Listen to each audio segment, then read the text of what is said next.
All right, here we go. My name is Travis Neville. This is the Travis Neville Podcast. It is September 11th, 2025, and we've seen some tough things here. It is the anniversary of some pretty extreme political violence on our country. I remember very clearly where I was, what I was doing, how I felt that day. I was student teaching at Lake Orion High School in Michigan, or at least I should have been. And I remember thinking I should have been with my kids that day. As a result, I wasn't there for outside reasons. But I remember how that felt to be attacked, to have our country and our belief system attacked over some political shit. And I felt the same way yesterday, on September 10th, 2025, when Charlie Kirk got killed, got assassinated. It is a fucked up situation. I didn't know the guy. I didn't know him personally at all, but I find that it's fucking with me. Like, it's weighing on me. It's making me feel bad. It's making me feel defeated. It's making me feel negative. And then today I'm in the gym and it's popping into my head, and I've got my music playing, and my eyes catch this American flag that's in the gym, made out of fire hoses. And I felt myself being radicalized. I did. I felt myself ready to pick up my guns. Yeah, and the last time I felt like that, I was 26 years old, student teaching in high school. That was the last time, September 11th. That's the last time I felt like I need to do something here. And the Charlie Kirk thing makes me feel like I need to do something. And that's why I'm on this. That's why I'm recording today. I haven't recorded in a few months. I usually don't do much in the summertime because I'm working outside, but this is a pretty big deal. And one of the first things I did, I have an Instagram group with a bunch of guys who have been on my podcast before. Impressive, intelligent, active men who are great leaders, to a man. And I basically asked for help. Okay, guys, I'm not sure what to do about this. And I've got people asking me what to do, and I'm frozen. Like, there's fight, flight, and there's freeze. And that shit yesterday froze me. I felt like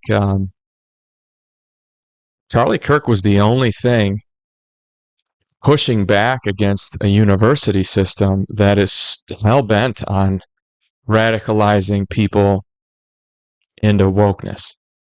And Charlie Kirk was one of the few guys that had the balls to stand up to that and be a balancing force to that. And it feels like now the floodgates of that junk that our education system is pushing is now, there are no checks on it. And that's not good. It's not good. I'm a product of that system. Granted, it was 30 years ago when things weren't nearly as extreme as they are now. I remember feeling that way when I was an undergrad in the late 90s, thinking, man, I can't believe how much political shit they're pushing. What this agenda of liberalism that they're pushing down our throats. I remember being very frustrated by that. I can't imagine what it must be like now. And Charlie Kirk was balancing that out. I wasn't a religious guy back then. I didn't have any faith, and I wasn't a God guy, nothing like that. So I didn't really have a system that was being pushed out of me. It was just, I knew I didn't like it, and I knew I didn't like being told what I'm supposed to think. Which, for me, I'm one of those guys. Hey, don't touch that. It's hot. Hey, don't tell me what to do. I'm touching it. So I don't. Maybe that's what it was. It just, like, for my personality type, it didn't work, but. Anyway, that's how I feel about the Charlie Kirk thing. And I'm not here to tell you how I feel. I'm here to share that you're not the only one who's feeling that way, because I am too. And,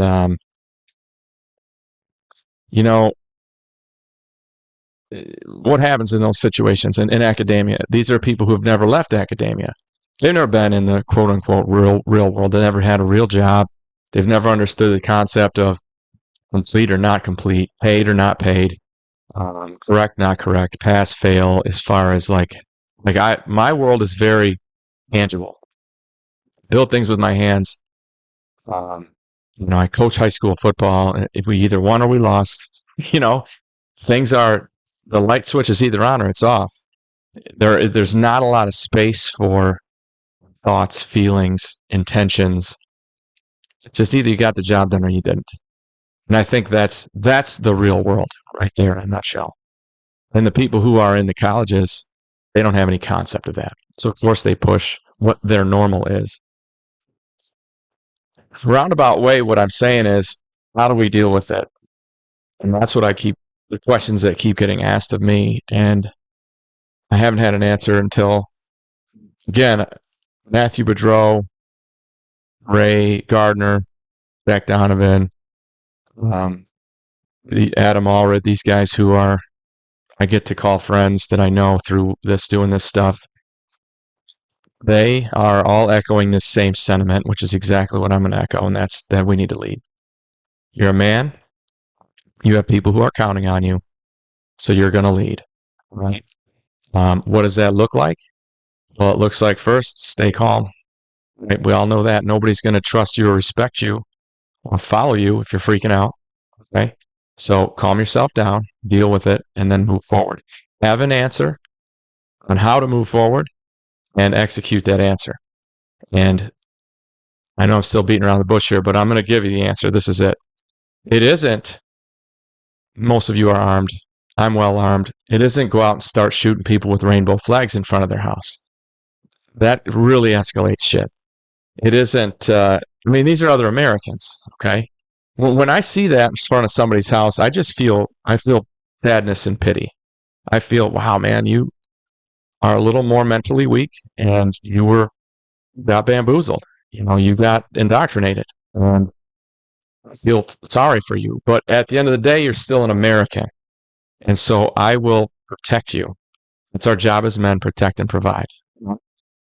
Think about, I've talked about this before, when Jack talks about this, the fire, the circle around the fire. Who cut the wood and built the fire and keeps it running? Well, you do, man. Okay.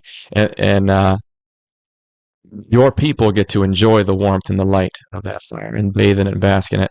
And in that open area, in that safe space, they get to experience things like love and creativity and all these things that if there were an actual physical threat, it wouldn't even be on your radar. They do. Your people get to experience that because of the fire that you built. You define the fire as you will. That's your home that you've built. That's your family. That's the love that you've created between all of you.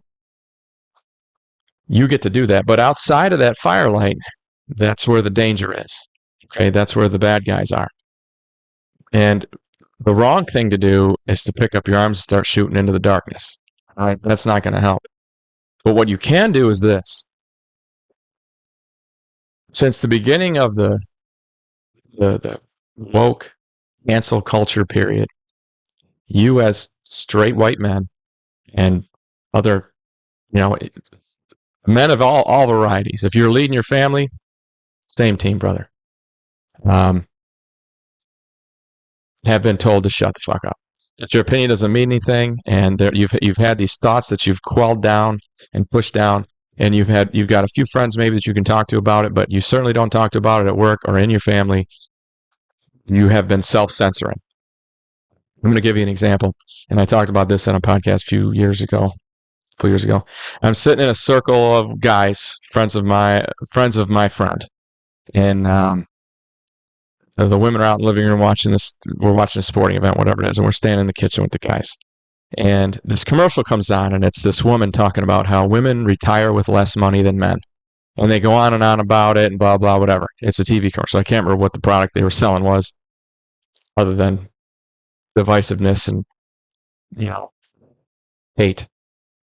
And I watched two of these guys just like get this consternated look on their face and just shake their heads. And I called them out. I'm like, bro, say something. I know why women retire with less money, and so do you. They don't work as many hours. Right? They take maternity leave. Anytime their kid's sick, they're the ones going home. They don't have the nuts to sack up and ask for the raise. That's why women make less money. Plus, let's not ignore the high dollar fields. Women aren't in them. Not a lot of women in finance. Not a lot of women. There are more and more doctors and lawyers, but the real big dollar stuff, that's not. And men have it in them to compete, to take risks, to be bold, and that's how you get ahead. That's how you make all the money. That's how that works. There's a million reasons why women retire with less, and it isn't because there's a gender pay gap. There's not. You know there's not. I know there's not. But you're not telling anybody else that. All right. That is the answer to this Charlie Kirk situation. Okay. We are in need of a purge in this country. A lot of people need to relearn how important real men are. A lot of people need to relearn that the only reason they get to feel and think and say woke bullshit is because real men are protecting them from the people that would fucking kill them. That's it. Okay? And you can do that just by, letting loose a little bit, speaking a little bit more, pulling someone aside and explaining how things really are. I'm sitting in just Tuesday this week, 2 days ago. I'm over by my cabin, and I noticed down the way that my aunt and uncle are there. Great people. Couldn't love them more. So excited to see them. So we sat there and we started talking. A couple of beers, whatever. And my aunt, very intelligent lady, I've nothing but respected and loved her my whole life, says, she asks, what do you, why did you get into writing these books? And I started doing it a long time ago. I'm surprised she hadn't asked me before. He said, when you first started doing that, I thought you were just crazy. And so I explained to her how important good men are and what's been lacking lately. And she happens to have a grandson who is trans or whatever you call them. And that's caused a lot of waves in their family. I don't mean to out you guys, but so she's starting to see that the end result of good men not saying, no, you're not going to fucking do that. All right. No, that's not how this is going to go. When you self-censor and you ignore your gut as a man, you are hurting everyone around you.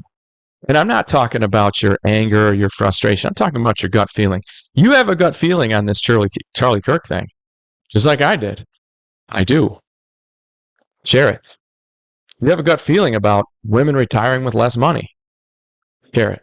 You have a gut feeling about your grandson who thinks he's a girl. Share it. You have the ability to change this shit.